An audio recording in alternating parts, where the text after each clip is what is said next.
Very good morning, my dear students. Welcome back to civics class. Since this lesson, our constitution has been taught long back, I would like to revise once for the purpose of unit test 1. Our constitution, just to revise. Already we have studied that in the freedom movement of our India, the cabinet mission had been arrived in India to frame our own constitution, right?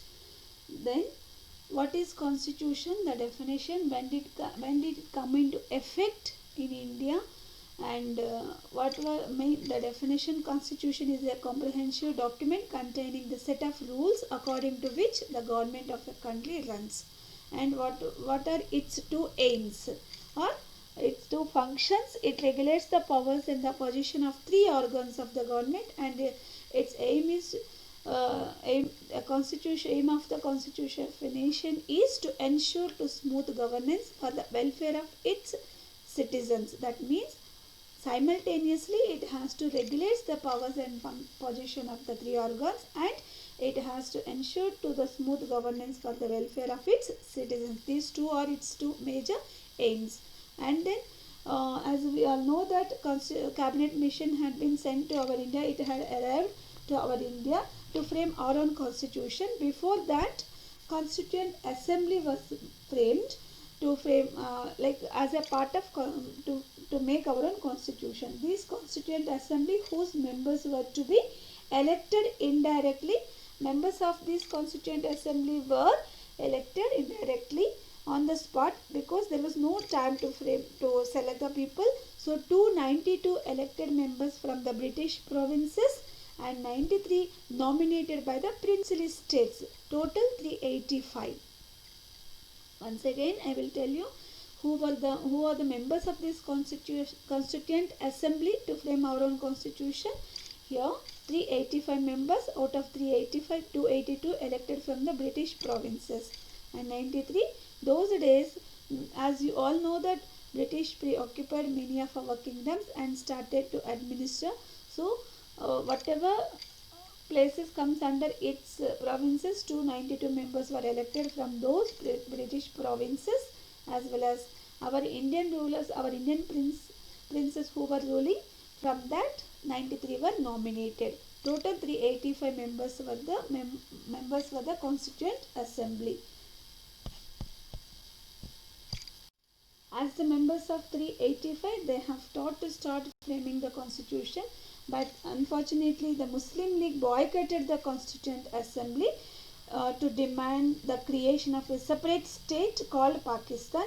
So consequently the members representing the territories which went to Pakistan withdrew from the Constituent Assembly of India. As a result, the membership of the Constituent Assembly of India stood at 299 against the original number of 385. Actually, they have planned as the members of British provinces and princely states together 385. Since the Muslim League boycotted the Constituent Assembly, take part in the Constituent Assembly, there was, when the first sitting time, there were 299 members, and it was presided over by Dr. Sachidananda Sinha as temporary president for the Constituent Assembly, and later on Dr. Rajendra Prasad was elected as the president of the Constituent Assembly. As I have told that the Muslim League boycotted the Constituent Assembly by demanding separate state for them, that is known as Pakistan.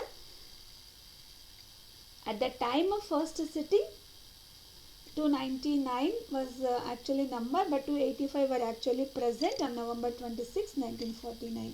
Next, what was the composition of Constituent Assembly? Who were the main members from different categories? They have chosen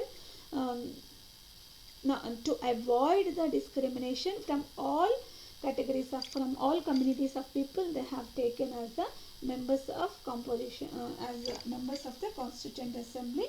Here, for example, here it's given the Anglo-Indians were represented by Mr. Frank Anthony and Mr. S.H. Brattle. The Indian Christians were represented by Dr. H.C. Mukherjee and Joseph D'Souza. Then Parsis by Dr. H.P. Modi and Jafar Imam, and Muhammad Sadullah represented by the Muslim community. Here please note down that though the Muslim League had boycotted the Constituent Assembly, some of the Muslims also took part in the Constituent Assembly. The Sikhs were represented by Sardar Hukum Singh and Ujjwal Singh. This is the composition, means you will have to mention 385, that is out of 385, 293 from the British province, 292 from British provinces and 93 from the princely states, and besides that you can write this as the composition. Anglo-Indian representatives, Indian Christians who represented in these also you will have to add for the composition. Objectives resolution which were proposed by Pandit Jawaharlal Nehru, and drafting committee, chairman of the drafting committee was Dr. B.R. Ambedkar, and his contributions please do learn for the test purpose. The main principles of the constitution which were incorporated by Dr. B.R. Ambedkar, main principles of the constitution proposed by Dr. B.R. Ambedkar, please do learn my dear students. Time taken and implementation of the constitution, very important. Time taken here means, as I have told that, if though it has been asked how many days it has taken to complete the constitution, means you can write in the form of years, months and days. No need to calculate all together in days. Please do write years, months and days. And why? When did it passed and adopted and passed, and when did it to come into effect? Please do learn. And who took over the president of the Indian Constitution? Dr. B.R. Ambedkar. The importance or significance of January 26, very important concept. Here, why our constitution passed and adopted and passed by November 26, 1949. Why they have waited for 2 more months? What is the importance of January 26? Very important concept. Please do learn for the test purpose. And here I will attach the pages from the text. Since you did not receive the textbooks, I will attach the pages from the textbook, and please do learn for the test.